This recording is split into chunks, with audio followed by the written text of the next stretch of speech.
Thank you so much for joining me. I am Dr. Joshua Kolawole. I'm a transformational leadership trainer. And today I want to talk to you about building on rocks. I'll start with a story. I once had the opportunity to have a discussion with three friends. They had just made an investment into various different things. They got some income, which was huge at that time, and they wanted to just invest it. So we went through the analysis of what they had invested the money into and the return on investment, and even the length of time of the investment. And after the whole discussion, we all came to a conclusion that one of them made an exceptional choice, that it's a long-standing, high-yield investment that is actually more stable, more predictable, low risk, and something that can be transgenerational. And as we're wrapping up the conversation, the friend said, I was trained by my parents that anytime I want to make critical decision, that I should think about these three things: that there are rocks, there are stones, and there are sands. Every time you want to make critical decision, ensure your decisions are based on rocks. Today I want to talk to you about building on rocks, either building your personal identity or brand, or building your organizational brand, or even if it's a movement, a social movement, or a nation, building the value system of such nation on rocks.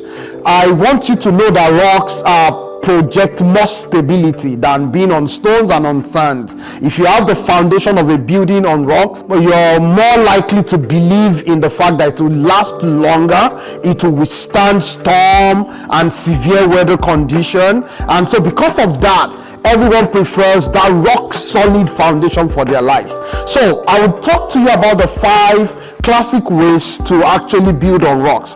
But before I do that, I want to justify why you need to understand that. And either we like it or not, we live in chaotic, uncertain times, described by the VUCA framework, which we call the volatile, uncertain, complex and ambiguous time. But there's also a more modern framework. In fact, I think there are now many modern frameworks. There's the Tuna, there's the Barney, different forms of framework, but I would love to use the Barney framework, because organizations that are being built now, you just hear about organizations crashing, and just because of a little shift in leadership or just a little change, and you're wondering how come this big, huge organization that one would have thought is built on rocks is actually now susceptible to this kind of fall. Or you ask about the anxiety among the team, or the non-linearity of outcomes, or the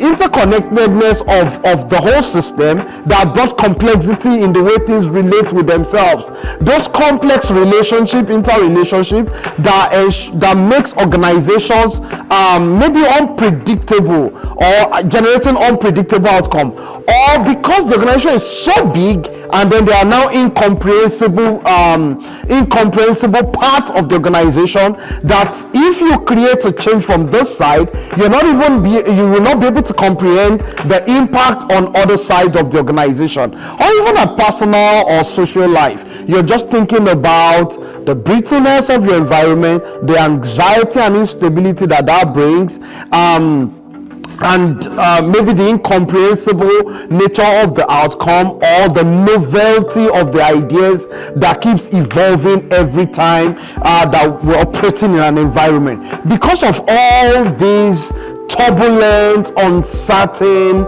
novel, ambiguous scenarios that keep eating individuals, organization, and nation, that is the reason why you need to build on a solid foundation. So I'll be talking about 5 points for building on a solid foundation. The first point is building a solid value system.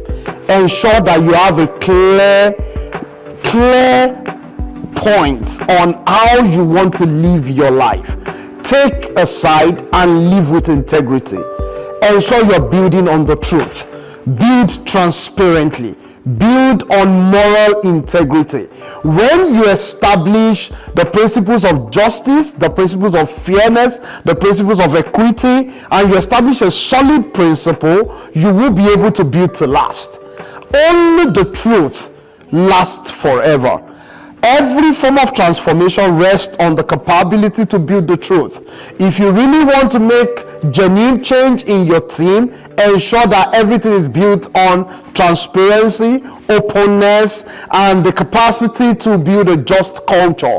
When you're able to establish that, that value system is what is going to outlast the system. The value system is more or less like character.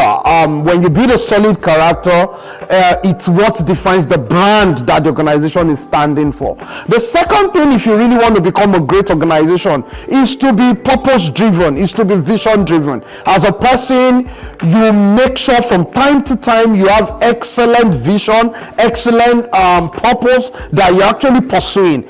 At no time should you be so relaxed that you do not have a purpose. Every period where you become purposeless, a lot of corruptible ideals and values will run into your system. So because of that, you want to establish a series of goals, objectives that are actually in line with a bigger vision, a bigger purpose every time. So that is the life that when you integrate this purpose-driven life with a sound value system, trust me, you're unstoppable. You're unstoppable as a person, you're unstoppable as an organization, and even as a nation. So when you want nations to transform, the first thing is nations need to come back to their true north. And what we mean by coming back to the true north is defining clear value system. And when they define a clear value system, then they define a vision based on that value system, because the vision is now guardrailed by the value system to keep the vision alive, to keep the vision to make the vision genuine, and to make the vision sustainable. The third point is adaptability. Every great nation, every great kingdoms that thrived over generations are kingdoms, they are nations, they are persons who can adapt appropriately. Adaptation means that you preserve your core principles, but you change your methods. A generation was using us, another one came with the horse and the cart. The other generation came with a bicycle, and then we came on with a motor vehicle. Now we have airplane. If I need to move from a city to another city now, trust me, I can use any of the methods. But each method has its own trade-offs. In some, I'll trade off time. Some, I'll trade off energy. Some, I'll trade off, if I need to jog from Mansfield to Grand Prairie now, I'll definitely burn more personal energy, which may actually increase my fitness, but it will cost me more time. I could jump into my car and get there in less than 5 minutes. If I do that, I would possibly conserve my energy, but I will have to burn fuel. I would have to release some carbon dioxide into the atmosphere. So, depending on what method you choose, the core is transportation of my physical body from a point A to a point B. But that's the core principle. That's the movement part of the whole ideal. But the method with which I'm doing it may actually be different. So because the methods can vary, adaptation is actually critical, and the capacity to stay resilient such that even when you make a choice and you have a trade-off, if you now have a huge consequence because of the uncertainty in the whole scenario, because of the chaotic moment where we live in, if you are strong enough, strong intellectually, strong emotionally, building a strong team, a strong organization, then you will have the capacity to recover even in case of loss. So as you're staying resilient, you're building a resilient culture, a culture that is strong, a culture that is foresighted, a culture that can accommodate both the far-sighted ideas or ideals with the near point and be able to balance decisions on both ends together, especially along that spectrum. And that's the kind of organization, that's the kind of person even you as a leader wants to be in this year and going forward. Now the fourth point that would help you to build sustainably is to invest in relationships, empowering others. As a leader, empower your team. As a person, ensure you position yourself for empowerment. And so you invest in relationship, invest in networks, invest in associations, social groups that would actually empower your capacity economically, intellectually, that will grant you more emotional stability.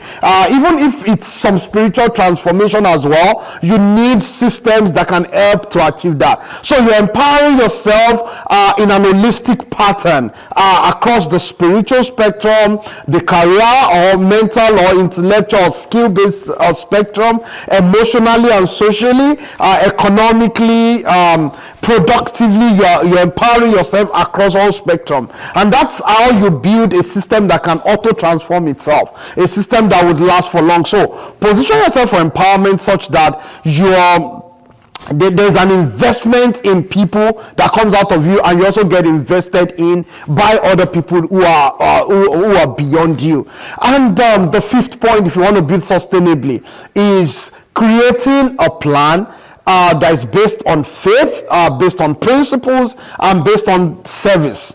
So I call it creating a plan that is based on impactful living. Now, in this view, you're not a short-term driven person. You're almost always a long-term driven person if you're pursuing impact. The reason is that impact is a product of the output, the integration of output to become outcomes, and then the outcomes over time will yield impact. So when we talk about impactful living, we're automatically talking about something that happens over a long period of time, and that is going to change the dynamics of things. Is going to change the mindset of the people, the capacity of the people, the culture around the people, their performance improvement, and their attitude. All these are going to be transformed. So because of that, we have great impact that is generated in the system. And one crucial idea about sustainable living, one crucial impact about sustainable living is that it helps you to build people, build system, build a nation, build a huge community. It helps to build over a long period of time. So I want to admonish you 5 critical ways by which you can build your life on rocks. Number 1 is to create a sound value system as the foundation, which define your identity. Either the identity of your organization with clear vision, the identity of your person, and then number 2 is to be a purpose-driven person who is not only generating one purpose per time, but you're generating series of goals and visions and purposes that you are achieving per time and that you are evaluating yourself against. The third one is to be resilient and adaptable, and you have core principles, but you're dynamic in the method that you're open to achieving the result. And then the fourth thing is to empower others by also empowering yourself. And the fifth one is to build with faith, with principle, and with sound service. I am Dr. Joshua Kolawole. I'm a global transformational leadership trainer from Valdymas Intelligence LLC, and I want to welcome you to 2025 and hope that you hit the ground running, and let's go and make the year a great one. Thank you so much for listening.